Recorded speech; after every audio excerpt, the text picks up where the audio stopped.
Good morning mga kaswito. Ang unit natin ngayon ay 10-wheeler truck Hino. Ang problema nito ay kanyang actuator sa wing van. Leaking na yung actuator ng wing van niya, kaya kailangan ng i-repair kasi kalas na ng asiti at used oil na ang ginagamit ng driver para hindi magastos ang expenses na may-ari. So ayan, tinanggal na ng kasama natin. So ayan, binaklas ko na mga kaswitiks. Babaklasin, sobrang tigas talaga nito. Ayan, panoorin nyo kung paano gawin at matuto rin para kung gagawa kayo ng ganito, lalong lalo na sa mga driver na hindi pa naka-experience ng ganitong pagtrabaho, pwede nyo itong gayahin at pwede nyo sundin yung mga procedure na ginawa ko dito. So ayan, linis-linis lang ang minsan natin, linis-linis lang, nagyan din ng sabon para yung mga used oil sa loob ay mawala, at saka yung mga dumi rin na nasa loob ng mga foreign object ay mawala rin. So napaka-importante talaga ang paghuhugas. So ayan na, tinatrapo-trapo na ng insan natin. So ayan, nood-nood lang tayo mga ka-sweetix. So dito buuin natin. Ang ginamit ko dyan ay ang aking test light pang ligwat ng o-ring.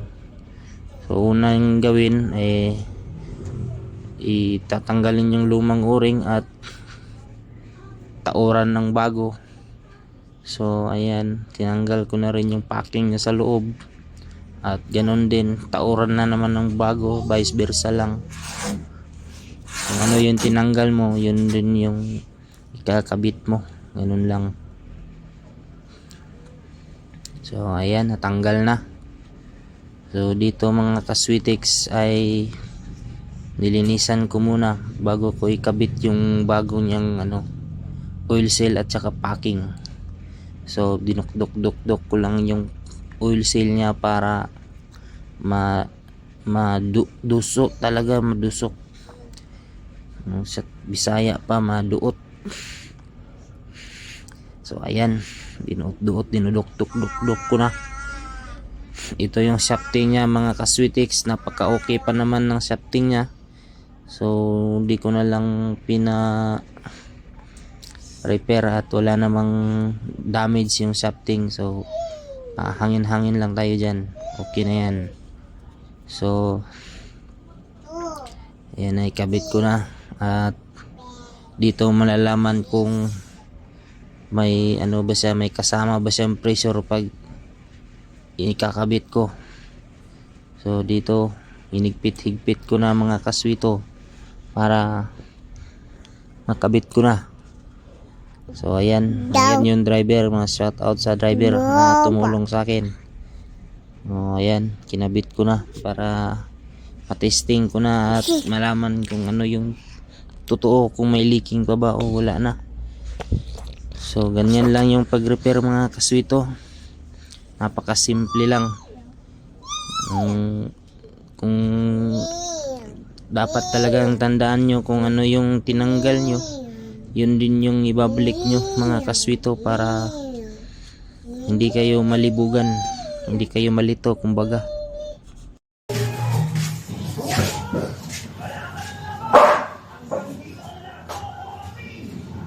Hindi yan extend sa pelikula. Ganyan lang ako. Pag nandito niya, parang para sa mga to, ano mo sa